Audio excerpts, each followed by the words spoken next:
वक्फ संशोधन बिल के खिलाफ जमीयत उलेमाए हिंद ने अपनी मुहिम तेज कर दी है। रविवार को इसकी तस्वीर दिखी दिल्ली के इंदिरा गांधी इंडोर स्टेडियम में आयोजित संविधान बचाओ सम्मेलन में।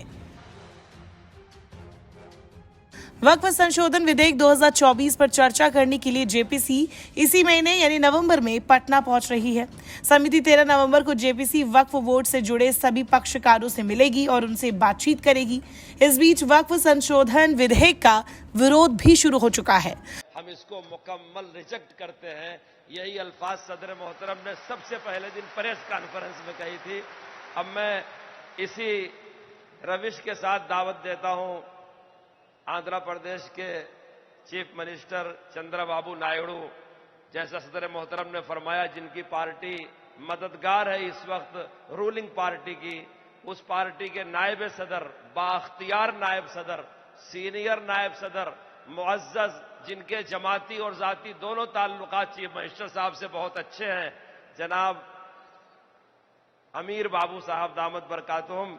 इनका असली नाम नवाब जान है, लेकिन मशहूर नाम अमीर बाबू है कि तशरीफ लाएं और साफ लफ्जों में अपनी पार्टी के मौकिफ का ऐलान फरमाएं। जमीयत उलेमाए हिंद ने वक्फ संशोधन बिल को लेकर विरोध तेज करने के साथ टीडीपी के चंद्रबाबू नायडू और जेडीयू के नीतीश कुमार जैसे राजनीतिक हस्तियों से मुस्लिम समुदाय की चिंताओं पर विचार करने का आग्रह किया है। संगठन ने एनडीए के अंदर धर्मनिरपेक्ष दलों से इस कानून का समर्थन करने से खुद को अलग करने का आह्वान किया है, जिसे वो हानिकारक मानता है। जमीयत उलेमाए हिंद के अध्यक्ष मौलाना अरशद मदी ने वक्फ संशोधन बिल को लेकर बड़ी बातें कही। उन्होंने कहा, इस मुल्क में रहने वाले मुसलमानों के लिए जहन्नुम बना रहे हैं। जो हो रहा है वो मुल्क को आग लगाने के लिए हो रहा है। दिल्ली के अंदर हमारी मस्जिदें 400-500 साल पुरानी है। हिंदुस्तान का वो तबका जो इन जमीनों को हड़पना चाहता है, कौन 500 साल पुराने दस्तावेज पेश करेगा? मजहब की बुनियाद पर कौमें तकसीम नहीं होगी, ये हमारा किरदार है। हम इस किरदार पर जिंदा हैं और इसी पर चलते हैं।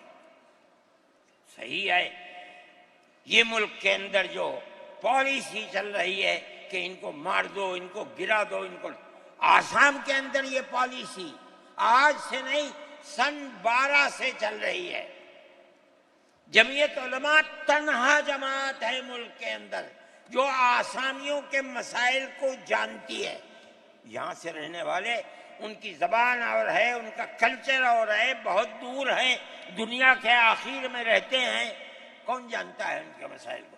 तन्हा जमीयत उलमा है जो उनके मसाइल से दिलचस्पी लेती है, घुसती है, करोड़ों रुपया खर्च करती है।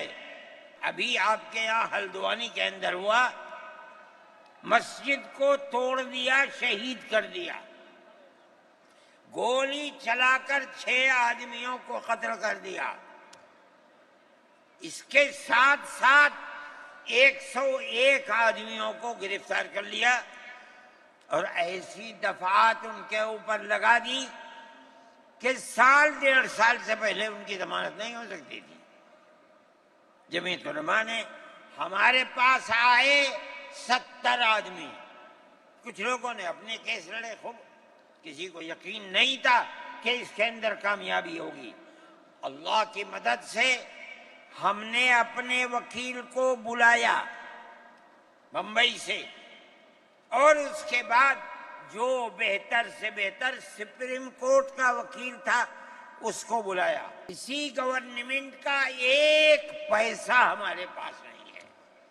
मुसलमान, रक्षा चलाने वाला, मजदूरी करने वाला, दौलतमंद, कारोबार करने वाला, हर मदरसा एक हाथ से देता है, दूसरे हाथ को पता नहीं चलता। अल्लाह का फजल है। इसी तरह मदारिस दीन की खिदमत कर रहे हैं। मदारिस इस्लामिया का यह किरदार है।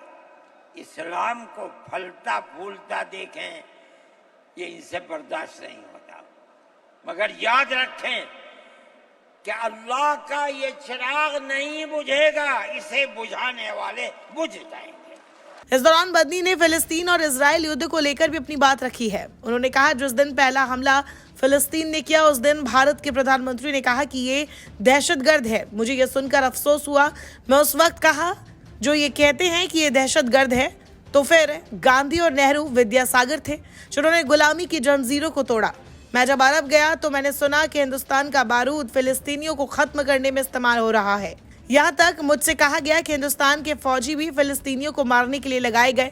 मैं इस बात का दावा तो नहीं करता हूँ, लेकिन प्रधानमंत्री को अपना दामन साफ करना चाहिए।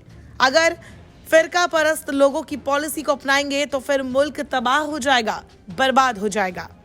बता दें, इससे पहले all India Muslim personal law board ने बेंगलुरु में एक प्रेस कॉन्फ्रेंस को संबोधित करते हुए कहा था कि महज 13 दिन में 3,66,00,000 से ज्यादा मुसलमानों ने ईमेल के जरिए वक्फ संशोधन विधेयक पर अपना विरोध जताया है।